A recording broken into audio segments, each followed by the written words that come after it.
ഞാൻ ജീവിതത്തിൽ എന്ത് എക്സ്പ്രഷൻ ഇടണം, ഇതിനെന്താണ് മറുപടി, ഈ എക്സ്പ്രഷന്റെ എക്സ്പ്രഷൻ എന്താണ് എന്ന് മനസ്സിലാകാതെ നിന്നുപോയ ഒരു സന്ദർഭമുണ്ട്. അത് ഈ ക്ലൈമാക്സിൽ പറഞ്ഞ വിഷയവുമായിട്ട് അതിന് ബന്ധമുണ്ട്. ഫ്ലൈറ്റിൽ ഞാൻ വരുമ്പം ഒരു ദിവസം ഫ്രണ്ടിൽ ഒരാൾ നിൽപ്പുണ്ട്, മുട്ടയടിച്ചിട്ട് തല തിളങ്ങുകയാണ്. തിളങ്ങുക എന്ന് പറഞ്ഞാൽ ഫ്ലൈറ്റിൽ ഇയാൾ നിൽക്കുമ്പോഴൊക്കെ അയാളുടെ തല ഇങ്ങനെ തിളങ്ങും. റെഡ് ടൈറ്റ് ടീഷർട്ട്, മേത്ത് പെയിന്റ് അടിച്ച പോലത്തെ ഒരു ടീഷർട്ട്, ഈ വണ്ണമുള്ള ഒരു സ്വർണ്ണമാല. ഫ്ലൈറ്റിൽ ഇയാളെ കണ്ടാൽ തന്നെ ഒന്ന് നോക്കിയാൽ രണ്ടാമത് നോക്കും. പിന്നെ ഫ്ലൈറ്റിൽ വെറുതെ ഒരു അസ്വസ്ഥത ഇയാൾ ഉണ്ടാക്കുക. ഫ്രണ്ടിൽ നിന്ന് എണീറ്റ് ബാക്കിലോട്ട് നടന്നു പോകും. അവിടെ ചെന്ന് എയർ ഹോസ്റ്റസിനോട് കൊടുത്തോ ഒന്നും പോരെന്ന് പറഞ്ഞ് എന്തൊക്കെ വീണ്ടും മേടിക്കും, വരും.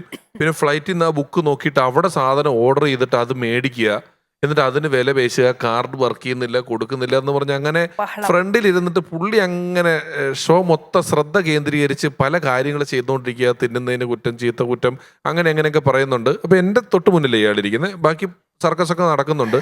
എല്ലാം കഴിഞ്ഞ് ഇറങ്ങി, എയർപോർട്ടിൽ ഇറങ്ങി ഓടി വന്ന് താഴെ വന്നിട്ട് ഈ പെട്ടി എടുക്കാൻ വേണ്ടി വെയിറ്റ് ചെയ്ത് നിൽക്കുമ്പോൾ വെളുപ്പിന് 3:30 പുള്ളി ഒന്ന് ഉറങ്ങി എണീറ്റ് ഇങ്ങനെ നിൽക്കുന്നുണ്ട്. പെട്ടിയും പുള്ളിക്ക് ഫസ്റ്റ് വേണം. ഞങ്ങളെല്ലാം ഇങ്ങനെ നിൽക്കുമ്പോൾ ആ പെട്ടി വരുന്ന തൊഴിയുടെ വാതിക്ക് തന്നെ ഇങ്ങനെ നോക്കി നിൽക്കുക.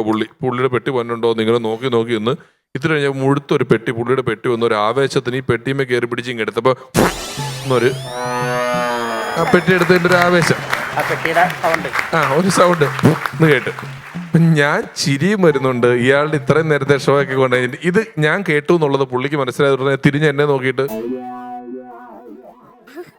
ഇതിനെന്താ ഞാൻ മറുപടി കാണിക്കേണ്ടത്, ഇതിന്റെ എക്സ്പ്രഷൻ എന്താണ്, നിങ്ങൾ ഏതെങ്കിലും ഒരു അഭിനേതാവ് എനിക്ക് പറഞ്ഞു തരൂ.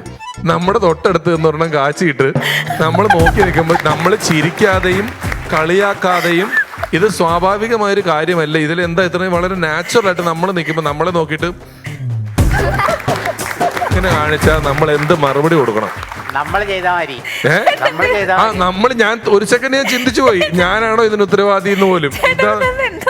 എനിക്കിന്നും അറിയില്ല. ഇത് പൂനെ ഫിലിം ഇൻസ്റ്റിറ്റ്യൂട്ടിൽ പോലും ഈ എക്സ്പ്രഷൻ കണ്ടുപിടിച്ചിട്ടില്ല.